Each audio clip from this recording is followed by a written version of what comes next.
साहा आयोग की स्थापना कब हुई थी? तो साहा आयोग की स्थापना 1977 में हुई थी। 1977 में और क्या हुआ था?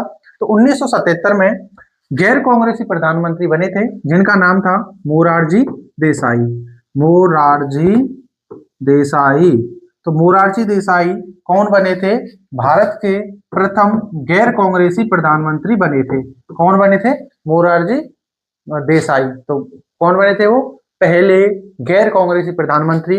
और इन्होंने किसको हराया था? तो इन्होंने जो है इंदिरा गांधी को हराया था। फिर आपसे पूछा जाता है कि आपातकाल की घोषणा कब की गई थी? तो आपातकाल की घोषणा कब की गई थी? 1975 में आपातकाल की घोषणा कब की गई थी? किस अनुच्छेद के तहत की गई थी? अनुच्छेद 352 के तहत आपातकाल की घोषणा भी की गई थी। तो ये सभी प्रश्न आपसे पूछे जाते हैं। आपसे पूछा जाता है कि पंडित जवाहरलाल नेहरू की मृत्यु कब हुई थी? तो पंडित जवाहरलाल नेहरू की मृत्यु जो है कब हुई थी? 1964 में पंडित जवाहरलाल नेहरू की मृत्यु हुई। ताशकंद समझौता कब हुआ? 1966 में ताशकंद समझौता हुआ। और लाल बहादुर शास्त्री जी की मृत्यु भी हुई थी। प्रथम पंचवर्षीय योजना कब शुरू की गई? तो प्रथम पंचवर्षीय योजना 1951 में शुरू की गई थी। तो ये सारे प्रश्न आपसे आपके ऑब्जेक्टिव क्वेश्चन में पूछे जाते हैं। आसियान की स्थापना कब हुई थी? आसियान की स्थापना 1967 में हुई थी।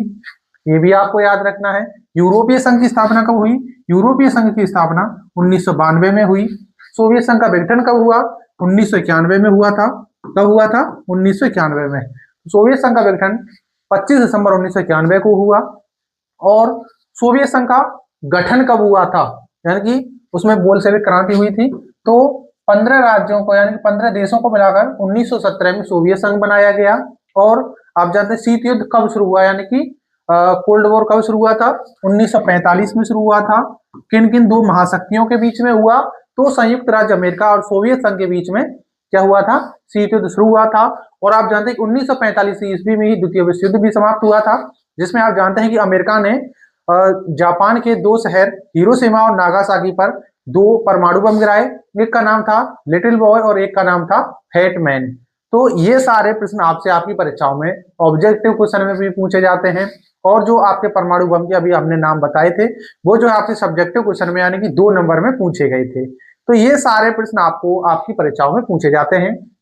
तो एक बार ध्यान से देखिए, 1945 में द्वितीय विश्व युद्ध समाप्त हुआ और उसके बाद ही कोल्ड वॉर यानी कि शीत युद्ध शुरू हुआ। किस किस में शुरू हुआ था? संयुक्त राज्य अमेरिका और सोवियत संघ में। 1991 में क्या हुआ? 1991 में सोवियत संघ का विघटन हो गया था। 1951 में क्या हुआ? प्रथम पंचवर्षीय योजना शुरू हुई थी। यह आपको याद रखना है। 1975 में क्या हुआ था? भारत में राष्ट्र यानी कि आपातकाल की घोषणा की गई थी। किस अनुच्छेद के तहत की गई थी? 352 के तहत। 1967 में क्या हुआ? आसियान की स्थापना हुई। 1992 में क्या हुआ? यूरोपीय संघ की स्थापना हुई। 1966 में क्या हुआ? लाल बहादुर शास्त्री जी की मृत्यु हुई थी और हरित क्रांति की शुरुआत भी हुई थी। 1964 में क्या हुआ? पंडित जवाहरलाल नेहरू की मृत्यु हुई। 1917 में क्या हुआ? यानी कि सोवियत संघ में क्या हुई थी? बोल्शेविक क्रांति हुई थी, या फिर आप कह सकते हैं कि सोवियत संघ का गठन हुआ था। तो ये सारे प्रश्न आपकी परीक्षाओं में पूछे जाते हैं। जैसे कि 1977 में क्या हुआ? 1977 में साहा आयोग की क्या हुआ था? गठन हुआ था। 1990 में क्या हुआ? मंडल आयोग की सिफारिशें लागू की गई थी। तो ये सारे प्रश्न आपसे आपकी परीक्षाओं में पूछे जाते हैं।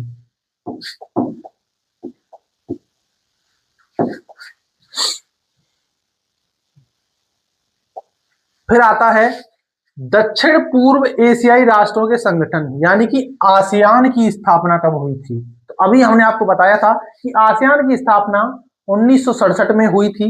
ये आपको याद रखना है, ये सारे आपसे पूछे जाते हैं। 1966 में क्या हुआ? हरित क्रांति की शुरुआत हुई थी, या फिर आप कह सकते हैं कि लाल बहादुर शास्त्री यानी कि जो भारत के दूसरे प्रधानमंत्री थे उनकी मृत्यु हुई थी। हरित क्रांति कब से कब तक चली थी? तो हरित क्रांति जो है 1966 से लेकर 1969 तक चली थी, यानी कि 3 वर्ष तक की। और आपसे प्रश्न पूछा जाता है कि पंचवर्षीय योजनाओं में कितने साल का अवकाश लगा था? तो 3 साल का पंचवर्षीय योजनाओं में अवकाश रहा था, जो कि 1966 से लेकर 1969 तक रहा था। तो ये सभी प्रश्न आपसे आपकी परीक्षाओं में पूछे जाते हैं।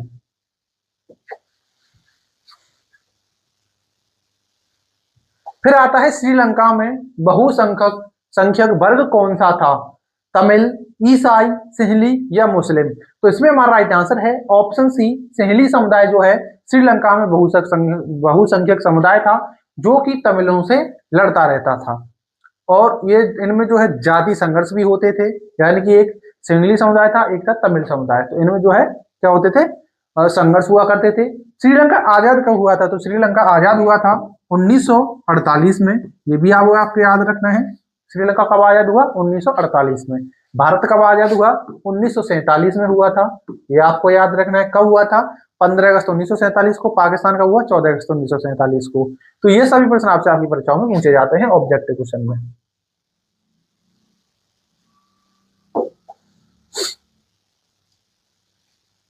फिर आता है बांग्लादेश का गठन कब हुआ? तो बांग्लादेश का गठन 1971 में हुआ था। उस समय भारत की प्रधानमंत्री कौन थी? तो उस समय भारत की पीएम यानी कि प्राइम मिनिस्टर कौन थी? श्रीमती इंदिरा गांधी। तो कौन थी? इंदिरा गांधी थी। इंदिरा गांधी। इंदिरा गांधी कौन थी उस समय? भारत की प्राइम मिनिस्टर थी। और उस समय जो है क्या हुआ था कि इंदिरा गांधी ने जो है पाकिस्तान से युद्ध लड़के पाकिस्तान के 93,000 सैनिकों को बंदी बनाया और उनको खाना भी दिया, और तब जाकर बांग्लादेश का गठन हुआ। बांग्लादेश को पहले पूर्वी पाकिस्तान के नाम से जाना जाता था, और जो पाकिस्तान है उसे पश्चिमी पाकिस्तान के नाम से जाना जाता था। तो ये सारे प्रश्न आपसे पूछे जाते हैं।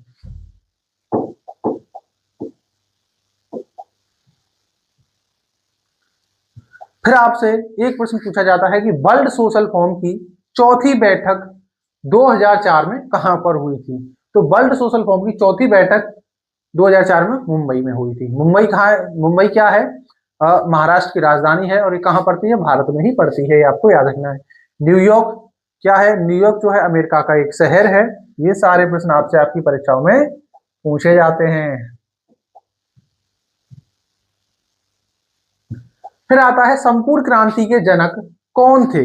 जवाहरलाल नेहरू, विनोबा भावे, महात्मा गांधी या जयप्रकाश नारायण? जयप्रकाश नारायण को हम शॉर्ट में कहते हैं जेपी नारायण। तो जयप्रकाश नारायण जो है संपूर्ण क्रांति के जनक थे। और संपूर्ण क्रांति की शुरुआत कब हुई थी? 1975 में, यानी कि आपातकाल की घोषणा के समय इसकी शुरुआत हुई थी। तो ये सभी आपको याद रखने हैं, क्योंकि ये काफी ज्यादा आपसे पूछे जाते हैं।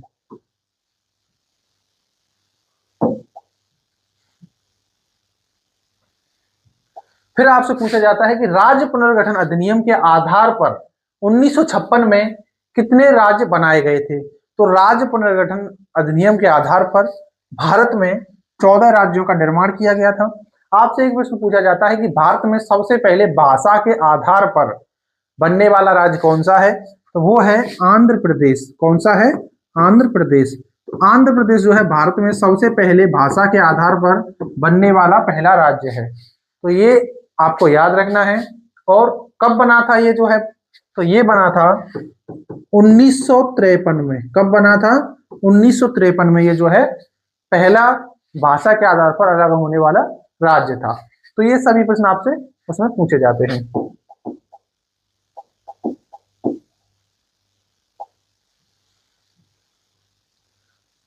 फिर अगला प्रश्न है कि 1975 में संविधान के किस अनुच्छेद के आधार पर आपातकाल लागू किया गया था? तो अभी हमने आपको बताया था कि अनुच्छेद 352 के तहत भारत में आपातकाल जो है यानी कि क्या किया गया था? लागू किया गया था। और उस समय भारत के राष्ट्रपति कौन थे? तो जो आपातकाल लागू करने की जो यानी कि पावर होती है वो किसके पास होती है? राष्ट्रपति के पास होती है। तो उस समय जो है इंदिरा गांधी की सिफारिश पर यानी कि उनकी बात मानकर तो जो भारत के राष्ट्रपति थे फखरुद्दीन अली अहमद, तो उन्होंने जो ही राष्ट्रपाट यानी कि राष्ट्रीय आपातकाल की घोषणा की थी।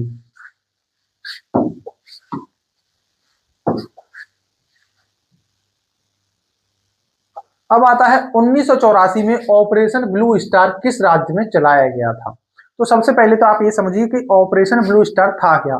तो ऑपरेशन ब्लू स्टार जो है 1984 में पंजाब में एक जगह पड़ती है जिसका नाम है अमृतसर। और अमृतसर में आप जानते हैं कि स्वर्ण मंदिर स्थित है, और उस स्वर्ण मंदिर में ऐसा माना गया था कि वहां पर जो आतंकवादी और उग्रवादी थे, तो उन्होंने जो है उसमें हथियार रखे थे। तो जो भारत की प्रधानमंत्री थी श्रीमती इंदिरा गांधी, उन्होंने जो है अपनी सेना भेजकर वहां पर आक्रमण करवाकर उन उग्रवादियों को पकड़ा और उन हथियारों को जब्त किया था। तो वहां का कहाँ चलाया गया था, पंजाब में चलाया गया था। तो यही है इसकी कहानी। और ये प्रश्न आपसे पूछा भी जाता है कि ऑपरेशन ब्लू स्टार क्या था या यह क्यों चलाया गया था। तो 2 नंबर या आपसे यह 5 नंबर में सिर्फ पूछा जाता है। तो किस राज्य में चलाया गया था, पंजाब में चलाया गया था, ये आपको याद रखना है।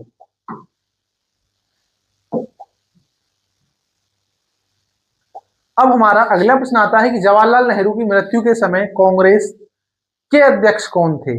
तो पंडित जवाहरलाल नेहरू की मृत्यु के समय यानी कि 1964 में उसके जो अध्यक्ष थे वो थे के कामराज। और पंडित जवाहरलाल नेहरू की मृत्यु के बाद जो प्रधानमंत्री बने थे वो कौन बने थे, लाल बहादुर शास्त्री बने थे।